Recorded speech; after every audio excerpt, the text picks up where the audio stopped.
बघा, सन्माननीय दोन्ही आमदार यांची व्यक्तिगत मतं होती ती, आणि अथॉरिटिव्ह कशाला म्हणतो तर आपण गठीत केलेल्या कमिटीच्या रिपोर्टपेक्षा आपण वेटरनरी सायन्सेसशी संबंधित त्या म्हणजे पशुपक्ष्यांच्या बाबतीतल्या एखाद्या विभागाच्या मार्फत किंवा एम्सच्या मार्फत किंवा एखाद्या म्हणजे आपण जे उदाहरण देतात की फुफ्फुसाचे आजार कशाने होत नाही, तो तुम्ही एकसारखं एसी मध्ये जरी राहिलात तरी फुफ्फुसाचे आजार होतात.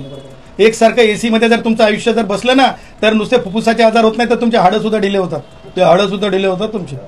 फुफ्फुसाचे आजार तर सोडाच. त्याचबरोबर तुम्हाला सांगतो, आज गाड्या मोटरसायकलमुळे सुद्धा तुम्हाला त्या प्रदूषणाने सुद्धा तुम्हाला फुफ्फुसाचे आजार होतात. सांगायचं तात्पर्य, सन्माननीय दोन्ही आमदार महोदया जे आहेत त्यांनी व्यक्तिगत मतं व्यक्त केली आहेत. न्यायालयाने एका रिपोर्टला आधार केलेला आहे. या दोन्ही गोष्टीचं गांभीर्य लक्षात घेता माननीय सर्वोच्च न्यायालयाकडे जावं राज्य सरकारनी, आणि त्याचबरोबर हे जर अथॉरिटिव्ह नसेल तर तो जो रिपोर्ट आहे तो रिपोर्ट सुद्धा माननीय राज्य सरकारने चॅलेंज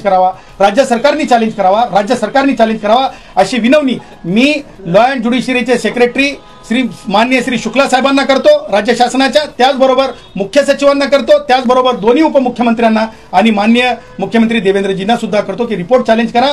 या देशाची जी गरिमा आहे, या देशाचं जे चित्र आहे, ज्या देशाचं जे फेस आहे, या देशाची जी आयडियोलॉजी आहे ही बदलता कामा नये. दोन्ही आमदार महोदयांना ज्या आहेत ज्यांनी व्यक्त केलेले त्यांना मी परत असं म्हणेल की त्यांनी त्यांच्या विचारामध्ये रिव्ह्यू करावा.